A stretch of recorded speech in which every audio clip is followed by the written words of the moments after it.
Hola, mi nombre es Pablo Peredo García, soy alumno del Dr. Francisco Ruiz García en la experiencia educativa Parasitología de la Universidad Veracruzana, Facultad de Medicina, Región Veracruz. Arriba lo ve. El día de hoy se me pidió realizar un video acerca de los parásitos que afectan los órganos del cuerpo humano. Entre ellos tenemos las tricomonas, estas son 3 especies y les voy a hablar de la tricomona vaginalis, que afecta el aparato genital del hombre y de la mujer. La toxoplasmosis es una enfermedad que puede ser adquirida congénita y que va a poner en riesgo la vida de la persona. Pertenece al síndrome Torch y es ocasionada por Toxoplasma gondii. La toxocariasis es una enfermedad ocasionada por el Toxocara canis y que, dependiendo de las manifestaciones clínicas, pues puede haber afecciones viscerales en el abdomen o bien una forma ocular que puede dejar con una ceguera al paciente. La triquinosis es ocasionada por la especie de Trichinella spiralis y esta enfermedad es ocasionada porque el ser humano consume carne insuficientemente cocida del cerdo. Bien, esta enfermedad puede ser como una intoxicación alimentaria que pasa en 2 días o bien puede poner en riesgo la vida al causar una miocarditis grave. Y el género Natostoma, que ocasiona la natostomosis, que pone en riesgo la vida al presentar afecciones en el sistema nervioso, en diversas vísceras, en el ojo, etc. Vamos a hablar de la natostoma. La natostoma es un género que incluye 6 especies que infectan al ser humano. Ocasiona la enfermedad llamada natostomosis, que pues es una zoonosis. ¿Por qué es una zoonosis? Porque los huéspedes son animales. Entre ellos son los organismos carnívoros, más frecuentemente los felinos y los caninos, gatos y perros. Se encuentra diseminada por todo el mundo, es cosmopolita, pero se concentra más en el sudeste asiático y en algunas partes de América. En América, Ecuador, Colombia y Perú. Sudeste asiático, Indonesia, Tailandia, Filipinas, Malasia. Y la característica de la natostoma es que se encuentra mucho en el pescado crudo, es decir, en la preparación japonesa de los alimentos, por ejemplo el sushi. Al no estar suficientemente cocido el pescado, se encuentra en la forma infectante, que es pues la larva de tercer estadio. Ahora, el ciclo biológico del género Natostoma dura alrededor de 3 a 5 meses. Para fines prácticos, pues vamos a empezar con el hábitat, que sería el estómago de los perros y de los gatos. Aquí, los adultos del género Natostoma van a copular, es decir, van a tener coito, y la hembra va a liberar los huevos mediante las heces. Ahora, si las heces de los perros y de los gatos caen en algún lago, río, laguna, presa, el huevo pues va a poder evolucionar. Dentro del huevo, la larva pues va a migrar a la larva de primer estadio, de ahí a la larva de segundo estadio, y para este entonces el huevo necesita eclosionar. Entonces la larva de segundo estadio va a ir ahí nadando por el río y necesita forzosamente ser consumida por un copépodo ciclopoide. No entremos pues en términos muy difíciles, sería como un plancton. 7 a 10 días después, dentro del copépodo ciclopoide, la larva va a mudar a un tercer estadio, una fase temprana. Para este entonces, el copépodo necesita ser consumido por algún pez o un anfibio. Dentro del pez, la larva va a mudar a la forma infectante, que es la larva pues, del tercer estadio, y forzosamente necesita este pez ser consumido de una forma cruda o insuficientemente cocida por el huésped definitivo, el ser humano. Entonces la larva, ya que es la forma infectante, va a migrar por todo el cuerpo humano, vejiga, intestinos, ojos, sistema nervioso, y pues va a ser de las suyas, va a ser la enfermedad. Después pues de que termine de hacer su desastre, la larva se va a enquistar en las paredes del estómago y pues va a salir por las heces. Sabemos que pues es muy necesaria la forma de quiste, porque si no, no resistiría al medio ambiente, como sería la forma de trofozoide. La tostomosis es muy incierta, ya que un ser humano la puede desarrollar en tan solo 3 semanas o hasta 5 años. Las manifestaciones son gastrointestinales, existe dolor en el epigastrio, náuseas y vómitos. En el tórax y en el abdomen existen inflamaciones pasajeras que van desde una zona a otra, desaparecen espontáneamente y reaparecen. Las lesiones cutáneas, que son las superficiales, son 4. Las inflamatorias, serpiginosas, pseudofurunculosas y mixtas. Las primeras son edemas inflamatorios que migran y presentan eritema, prurito y hipertermia. Las serpiginosas son lesiones lineales irregulares y existe eritema. Las pseudofurunculosas son pápulas eritematosas que tienen un centro muy oscuro, y las mixtas son la combinación de alguna de estas tres, inflamatoria con pseudofurunculosa o pseudofurunculosa con serpulinosa. Las clínicas de la anatostomosis ya son formas viscerales y ocurren en tres sitios: en el ojo, donde ocurre una lesión nodular, equimosis, que es sangrado, dolor, inflamación, que será la uveitis, que la presión intraocular aumente, que existan hemorragias y por último una ceguera. En el sistema nervioso puede haber radiculomielitis, radiculomieloencefalitis, hemorragias supraesmoideas, afección de la vía sensitiva motora, dolor de cabeza y por último pues coma y la muerte. Y en el sistema pulmonar puede haber tos, dolor, dificultad respiratoria, hemoptisis, que es sangrado, esputo, neumotoras o hidroneumotoras, que ya comprometen la vía respiratoria. Para la prevención de la anatostomosis empieza con que el ser humano no consuma pescado crudo o insuficientemente cocido. De no poder hacer esto, se recomienda que el pescado se congele, y esto hace que la forma infectante se destruya.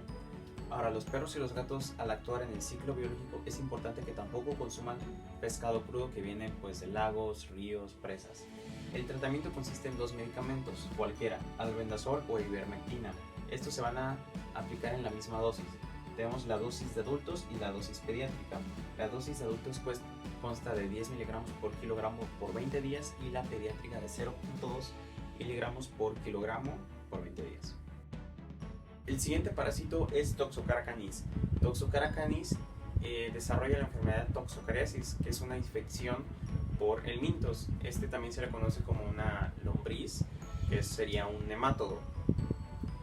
Ahora, tenemos la epidemiología de Toxocara canis. Este es un parásito que se encuentra pues, en todo el mundo, es cosmopolita, pero generalmente se ve en países en desarrollo. Los huéspedes son felinos y caninos, es decir, los gatos y los perros. Se da mucho en niños de 5 a 10 años que se encuentran en regiones tropicales y subtropicales. Estos pues son factores de riesgo. Otros factores de riesgo pues es la pobreza, el suelo contaminado y la latitud. Las manifestaciones clínicas de la toxocariasis pueden ser de dos formas: cuando la larva migra a través del ojo o cuando migra a través de las vísceras. En la primera parte, cuando migra a través del ojo, puede causar uveitis, coroiditis, retinitis o endoftalmitis, que es pues la inflamación del ojo. Esto, de evolucionar de una manera muy grave, puede dejar al niño con ceguera o perder la visión unilateral. Generalmente pues los casos son en niños de 5 a 10 años en una edad temprana.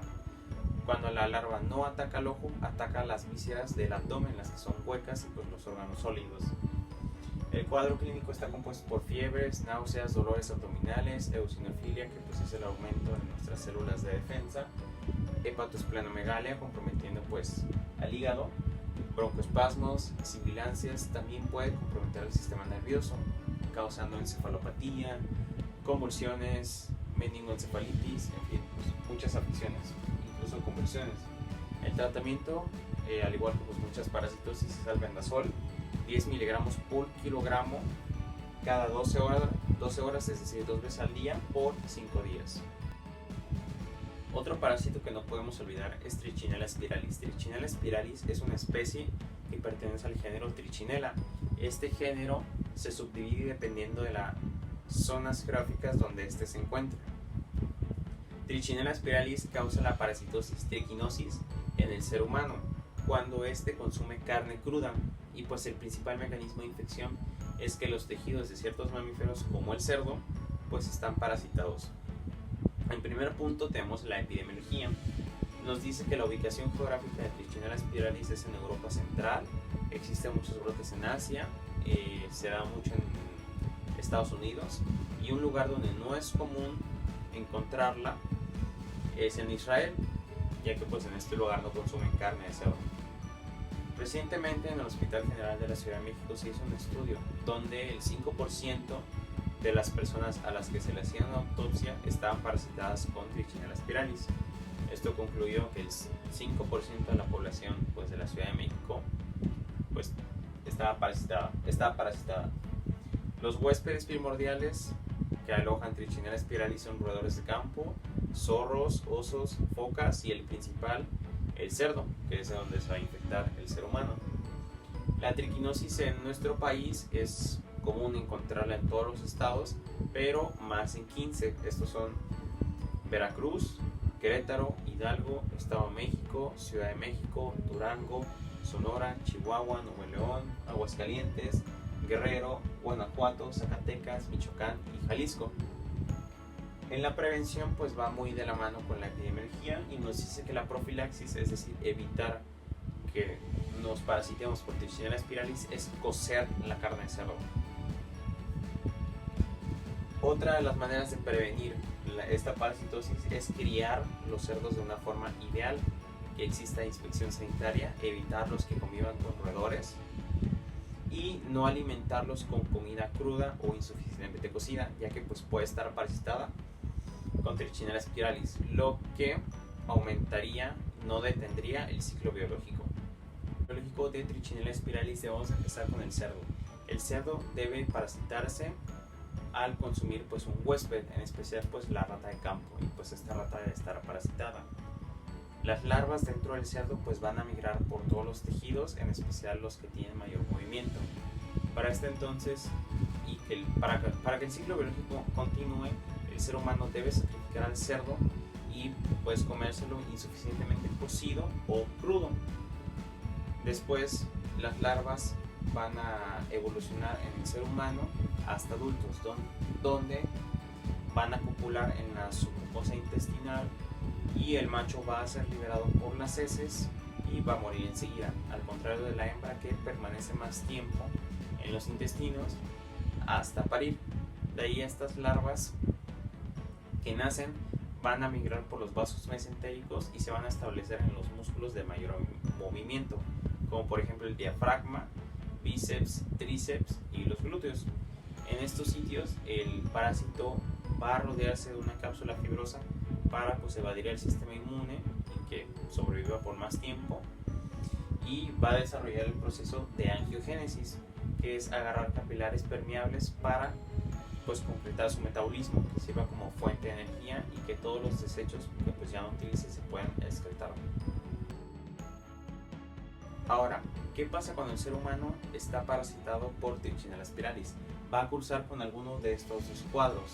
El primero de ellos puede ser la fase migratoria o la similar a una intoxicación alimentaria. El más leve pues es la intoxicación alimentaria, ya que pues va a tener todos los signos y síntomas característicos a esta, es decir que 24 a 48 horas después de consumir la carne parasitada pues van a aparecer todos estos síntomas que desaparecen de forma espontánea. Estos son vómitos, diarrea, malestar intestinal, ataque al estado general. El tratamiento a esto son 200 miligramos de albendazol por 4 días y pues reposición de líquidos. La otra fase en la que Trichinella puede atacar es la fase migratoria, donde van a existir mialgias porque pues los tejidos están invadidos y traumatizados. Esto va a ocasionar que el paciente pues no se quiera ni mover porque esto empeora el dolor. Va a existir inflamación, edema, especialmente en la cara. La tensión arterial y la frecuencia cardíaca van a sufrir subidas y caídas, es decir, hipotensión, hipertensión, bradicardia, taquicardia, y todo esto puede llevar a una miocarditis grave que ponga en riesgo la vida. El tratamiento pues es el doble de la dosis, 400 miligramos, cada 8 horas por 3 semanas. El siguiente parásito en la lista es Trichomona vaginalis. Trichomona vaginalis es una especie del género Trichomonas que afecta al aparato genital. En la epidemiología tenemos que el principal mecanismo de infección es el coito y que es común en las mujeres con vida sexual activa, pero también se puede encontrar en personas vírgenes o con poca actividad sexual. ¿Por qué? Por los fómites. Los fómites pues son materiales que tienen líquido genital bañado en tricomonas. Estos son ropa íntima, toallas, instrumentos de aseo, instrumentos de exploración, vibradores, juguetes sexuales. Los varones también se pueden contagiar, pero en su mayoría son asintomáticos, y la prevención pues es el uso del condón y evitar la promiscuidad, es decir, no tener muchas parejas sexuales. El ciclo biológico de las tricomonas es diferente para cada una, ya que Trichomona humini se encuentra en el colon, Trichomona tenax en la cavidad bucal y pues Trichomona vaginalis en el aparato genital. Cuando las personas pues tienen relaciones sexuales, las secreciones genitales se intercambian y estas arrastran trofocitos hacia el otro aparato genital. Aquí los trofocitos pues se van a multiplicar y van a volver a salir arrastrados cuando secreciones salgan al exterior. Y una característica muy importante de Trichomona vaginalis es que puede evadir el sistema inmune mediante proteínas huésped. El siguiente punto son las manifestaciones clínicas de Trichomona vaginalis. Estas pueden aparecer en un periodo de desde 5 a 30 días. En la mujer pues es muy característico que exista leucorrea, que posee abundancia, es de color blanco, es fluida, poco viscosa y contiene muchas burbujas que se le denomina aereada.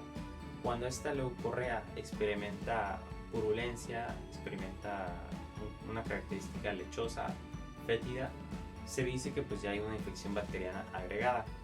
El resto del cuadro clínico se caracteriza por prurito, dispareunia, que es dolor en el acto sexual, disuria, polaquiuria, ardor vulvar, eritema y expulsión de gases por la vagina. También cuando se evalúa por medio de un Papa Nicolau las paredes vaginales, se nota que hay un aspecto como de fresa, ya que es puntilleo hemorrágico. El varón cuando es sintomático presenta erección dolorosa, ardor uretral, gota en el meato urinario antes de orinar, y todo esto puede evolucionar a una prostatitis si no se trata pues con la debida precaución. ¿Cómo vamos a combatir a la Trichomona vaginalis? Por medio de medicamentos locales y sistémicos. Los locales son únicamente para la mujer y esta es la administración de óvulos, metronidazol o tinidazol. El tratamiento sistémico se utiliza para evitar recaídas y es metronidazol, tinidazol, setnidazol, ornidazol o nimorazol. Ahora, también se debe tratar a la pareja sexual aunque ésta no tenga sintomatología, ya que muy probablemente aloje trofozoitos, en el caso del hombre pues en su mucosa uretral, y esto va a ocasionar que inocule a la mujer una y otra vez. Por último, tenemos uno de los parásitos mayormente vistos en la actualidad, ya que conforma parte del síndrome de Torch. Es Toxoplasma gondii. Toxoplasma gondii causa la parasitosis toxoplasmosis. Este es un parásito intracelular obligado que fue aislado desde 1908. Se dice que un cuarto de la población mundial está infectada y la mayoría de los adultos son seropositivos.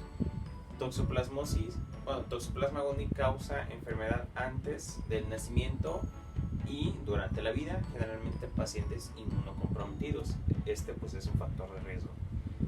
En la epidemiología tenemos que la toxoplasmosis es una enfermedad cosmopolita, se encuentra en todo el mundo y en México no es la excepción. Las formas infectantes son tres: los quistes que se encuentran en los alimentos, los trofozoitos que se encuentran en las secreciones lácteas de cualquier mamífero y los ooquistes que se encuentran en las heces de los gatos. La toxoplasmosis puede ser adquirida o congénita. La adquirida pues por las formas que acabo de decir, que el ser humano se contagie pues de alimentos, bebidas o por donación de órganos. La toxoplasmosis congénita es cuando hay una infección transplacentaria. Los factores de riesgo pues es tener inmunocompromiso, y aunque no lo creamos, la toxoplasmosis no tiene preferencia por raza, ni sexo, ni la edad. También es muy común en lugares donde no hay educación sanitaria y donde acostumbran a comer la carne insuficientemente cocida o cruda. Ahora, ¿qué pasa con las manifestaciones clínicas de la toxoplasmosis? Estas van a variar dependiendo pues, de cómo se presenta la toxoplasmosis, si es adquirida o congénita. En cualquiera de los dos casos, el periodo de incubación va desde 4 a 21 días. Vamos a empezar con la toxoplasmosis adquirida, ya que es relativamente más fácil de explicar. Esta se divide en tres formas: generalizada, ocular y ganglionar. A su vez, la ganglionar se va a dividir en tres formas: febril, afebril y subfebril. El común denominador en estas tres formas, son las poliadenopatías generalizadas, es decir, en cualquiera de estas los ganglios van a estar aumentados de tamaño, y estos pues se deben de identificar con una correcta exploración del paciente. En la forma febril pues va a haber fiebre y manifestaciones cutáneas. En la forma febril la fiebre va a pasar inadvertida porque pues, no existe, pero pues se puede identificar esta toxoplasmosis con las poliadenopatías. En la forma subfebril la fiebre va a estar relativamente moderada y van a haber manifestaciones cutáneas. Estas tres formas generalmente se presentan en la edad preescolar y escolar. Ahora, cuando no se presentan en estas edades, es decir, que le pasa por ejemplo a un adolescente, las manifestaciones cutáneas van a ser diferentes. Estas van a ser un exantema cutáneo maculopapular diseminado.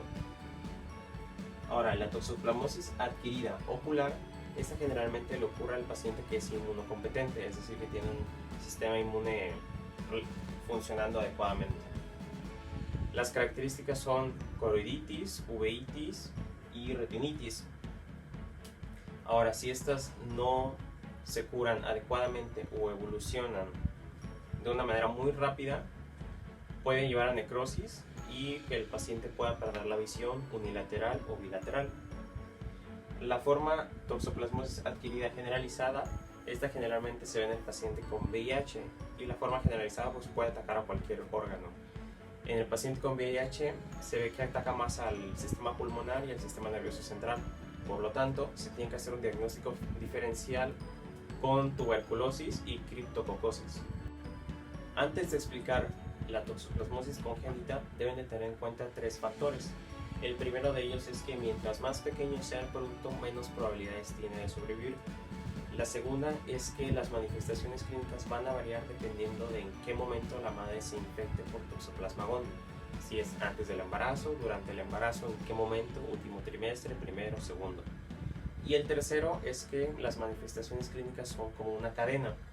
El niño primero debe desarrollar la fase generalizada, de ahí la encefalitis y de ahí el daño cerebral. El niño no puede empezar con un daño cerebral, de ahí una generalizada, de ahí encefalitis, de ahí otra vez daño y así.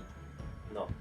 Esto es muy diferente de la toxoplasmosis adquirida, donde las manifestaciones no dependen una de la otra. Por ejemplo, el paciente o bien desarrolla la forma ocular, o bien desarrolla la generalizada o la ganglionar. Aquí es una cadena. Entonces, cuando el niño se infecta en el último trimestre del embarazo, solo van a ser con una forma generalizada aguda, donde va a existir sepsis neonatal, problemas digestivos, problemas cardíacos o problemas pulmonares. Si la infección es antes del último trimestre, por ejemplo en el segundo, la forma generalizada va a evolucionar a una encefalitis.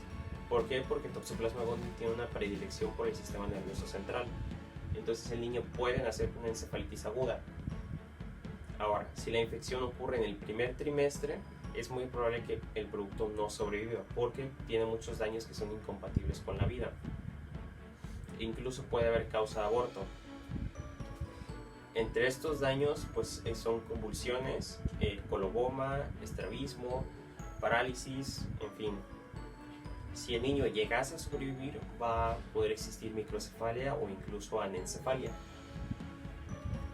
Otra de las características del toxoplasma es que dependiendo en qué momento la madre se infecte, se van a liberar los quistes. Por ejemplo, si la madre se infecta por toxoplasmosis y al año se embaraza, los quistes tienen una predilección por estar en el endometrio. Entonces, cuando el producto crezca, estos quistes se van a liberar los trofozoitos, y estos van a llegar a la placenta por vía transplacentaria e infectar al producto. Ahora, si la madre pues está embarazada y se infecta, los trofozoitos inmediatamente por el aparato circulatorio pues van a llegar al producto, y las manifestaciones clínicas pues van a depender en qué trimestre se dio la infección. Último apartado de la toxoplasmosis tenemos el tratamiento y la prevención. Para el tratamiento contamos con 3 fármacos. El primero de ellos es la primetamina, es 1 miligramo por kilogramo cada 24 horas por un mes. El segundo es la espiramicina y el tercero el cotrimoxazol.